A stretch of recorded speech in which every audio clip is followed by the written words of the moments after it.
Hari ini kita bincang-bincang tentang Matius 6 ayat 19 sampai 24. Manusia memiliki 5 indera: telinga untuk mendengar, mata untuk melihat, hidung untuk membaui, lidah untuk mengecap, dan kulit untuk merasa. Bapak Ibu, dari 5 indera, mata memiliki kualitas lebih dibanding 4 yang lain. Telinga, hidung, lidah, dan kulit hanya menerima rangsangan dari luar. Gejolak emosi dan suasana batin dalam jiwa kita itu tidak terungkap di telinga, di hidung, di lidah, atau di kulit. Beda dengan mata. Indra ini bukan hanya menerima rangsangan dari luar. Mata juga menunjukkan gejolak batin dalam hati pemiliknya. Kita tidak tahu gejolak batin dan jiwa seseorang dari telinga, hidung, lidah, dan kulitnya. Tetapi mata, cahaya yang terpancar dari mata seseorang, bercerita banyak hal tentang gejolak batin yang ada dan bergemuruh di dalam dadanya. Sinar mata seorang yang jatuh cinta, mengalami sukacita, beda dengan sinar mata waktu marah atau berada dalam kesedihan. Mata seseorang yang bicara jujur jelas beda dengan mata orang yang mencoba berbohong atau menutup-nutupi sesuatu. Mata yang menggoda tentu saja beda dengan mata yang merasa malu atau menyesal. Nah, Matius 6 ayat 19 sampai 24 menjadi bagian yang utuh dari khotbah di bukit. Dan di situ Yesus bicara tentang fungsi yang dimiliki oleh indera penglihatan alias mata. Yesus berkata, mata adalah pelita tubuh. Jika matamu baik, teranglah seluruh tubuhmu. Jika matamu jahat, gelap seluruh tubuhmu.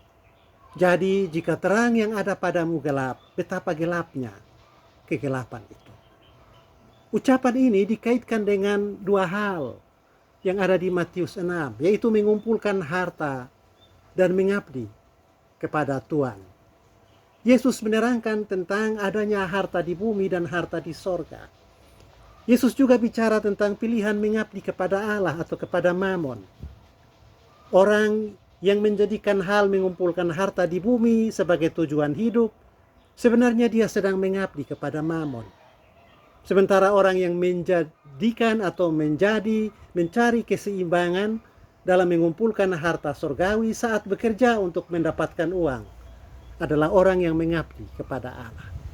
Begitu kira-kira pengajaran Yesus dalam Matius 6 ayat 19 sampai 24. Bapak Ibu, pemuda remaja, lansia, dan anak-anak, yang menjadi inti pengajaran Yesus adalah mata sebagai pelita tubuh. Hal mengumpulkan harta di bumi atau di sorga, pilihan untuk mengabdi pada Mammon atau kepada Allah bergantung pada apa yang terlihat oleh mata. Begitu. Ya. Pengaruh mata bagi sikap terhadap uang sudah jelas bagi semua orang. Kan kita yang biasa bilang mata hijau atau mata merah kalau melihat uang. Mata bisa membuat orang taat pada Allah atau memberontak terhadap Allah. Kejadian di Taman Eden adalah salah satu rujukan. Mata memainkan peranan penting dalam merusak relasi antara Allah dan manusia. Manusia dan sesama. Juga manusia dengan alam sekitarnya. Adam dan Hawa jatuh ke dalam dosa karena godaan mata. Mari kita dengar Kejadian 3 ayat 6. Perempuan itu melihat bahwa pohon itu baik untuk dimakan dan sedap kelihatannya. Jelas kan Bapak Ibu? Dosa masuk ke dalam hati manusia melalui mata. Tetapi kebalikannya juga bisa benar. Kebenaran, kesucian, kekudusan masuk ke dalam hati manusia melalui mata. Ya. Dan itu yang Yesus katakan waktu memberi perumpamaan tentang ular tembaga di padang gurun. Jadi mata mempengaruhi sikap batin seseorang, lalu kemudian sikap batin itu mempengaruhi perilaku. Apa yang dilihat mata manusia berpengaruh pada sikapnya. Pada gilirannya sikap batin itu tercermin dari sinar mata. Ini keistimewaan mata, panca indera manusia. Mata membawa masuk hal-hal dari luar ke dalam batin seseorang. Selanjutnya, emosi dan sikap batin manusia terlihat pada pancaran atau sinar yang nampak pada matanya. Pilihan yang akan kita ambil bergantung pada apa yang kita lihat, kita pikirkan, dan juga yang kita andalkan. Ambil contoh perbedaan antara manusia dan orang utan. Berikan satu tandan pisang kepada orang utan. Pasti pisang itu habis dikunyah. Karena orang utan melihat pisang sebagai pisang. Kalau manusia mendapat satu tandan pisang, ia membuat banyak produk daripadanya. Pisang jadi keripik, jadi pisang molen, kue yang digoreng, jadi sari buah. Ya, bahkan pisang juga jadi puisi atau jadi pantun. Pisang emas dibawa berlayar, masak sebiji di atas peti. Utang emas bisa dibayar, utang budi di bawah mati. Pangkal dari perbedaan ini adalah pada soal imajinasi. Orang utan tidak memiliki kemampuan berimajinasi. Manusia memiliki itu. Imajinasi berawal dari apa yang terlihat oleh mata. Orang biasa bilang dari mata turun ke hati. Atau bisa juga dari mata masuk ke otak untuk direnungkan dan dicerna lebih lanjut. Imajinasi jugalah yang membuat manusia mampu melakukan hal-hal yang melampaui keterbatasan dan kelemahan-kelemahannya. Nah, memang Ibu Bapak kekasih Tuhan, harus kita sadari bahwa ada imajinasi yang positif. Tetapi juga ada imajinasi yang negatif. Dan itu yang perlu disadari. Dengan mengatakan bahwa mata adalah pelita tubuh, Yesus bermaksud mengajak kita untuk berhati-hati terhadap imajinasi yang timbul dari penglihatan. Mataku yang kecil, awaslah, jangan kau buat hal yang jahat, karena Bapa di sorga melihat dengan cinta. Mataku yang kecil, awaslah. Itu kira-kira maksud Yesus untuk mengatakan mata adalah pelita tubuh.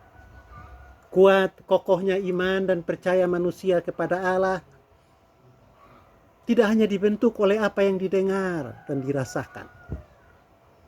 Mata atau apapun yang manusia lihat ikut berpengaruh kepada iman.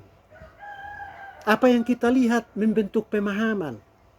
Pemahaman memberi pengertian sebagai dasar atau ukuran untuk membuat pilihan.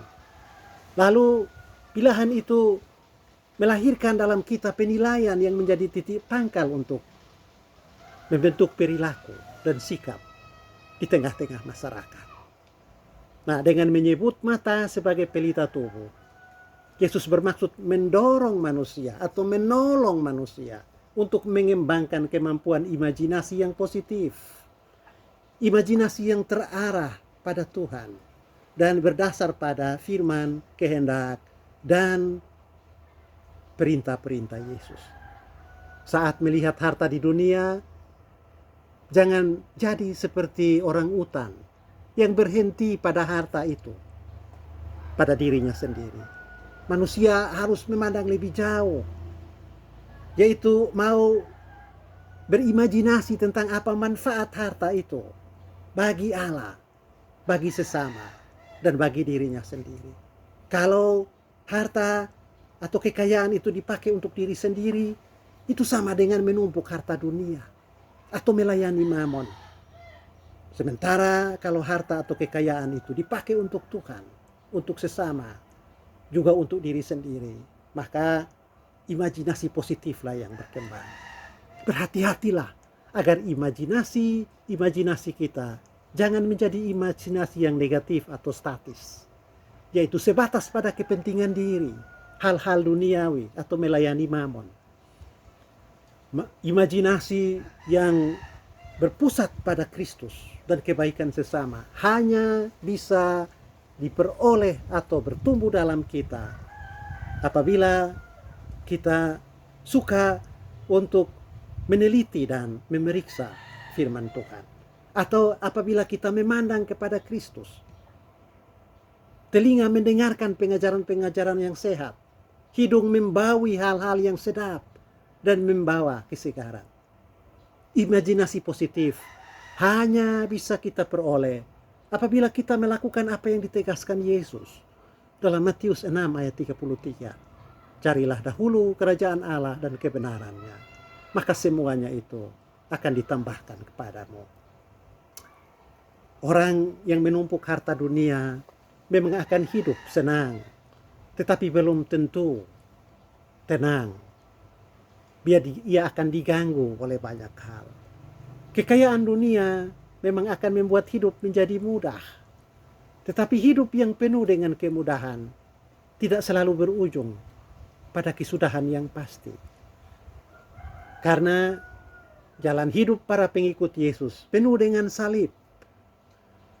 Jalan itu berisi latihan-latihan rohani dan spiritual untuk mengembangkan imajinasi yang sehat, imajinasi positif, imajinasi yang menghadirkan Allah, imajinasi yang mengarah kepada firman dan kebenaran Tuhan untuk dipakai sebagai pedoman hidup ketika mengumpulkan harta di bumi dan ketika melayani Tuhan yang ada di bumi. Imajinasi kita tidak hanya terbatas pada harta di bumi, tetapi juga pada kesediaan untuk menabung bagi harta di sorga, yaitu bukan dengan bekerja untuk melayani Mammon, tetapi untuk mengabdi kepada Allah. Caranya, harta kita peroleh secara jujur. Harta kita atau kekayaan kita belanjakan untuk hal-hal yang positif. Harta atau kekayaan kita pakai juga untuk ikut membebaskan atau menolong sesama keluar dari kesulitan. Bekerjalah bukan untuk harta di bumi yang akan binasa, dicuri atau dirusak oleh gegat, tapi bekerjalah untuk harta surgawi yang kekal. Dan karena itu, arahkanlah matamu kepada Kristus, sebab hanya dengan memandang kepada Kristus, pelita yang ada dalam hati kita bercahaya dan menerangi motivasi batin, pikiran, dan juga imajinasi kita untuk hal-hal yang baik dan berguna bagi hidup yang kekal. Tuhan menyertai kita sekalian. Selamat hari Minggu.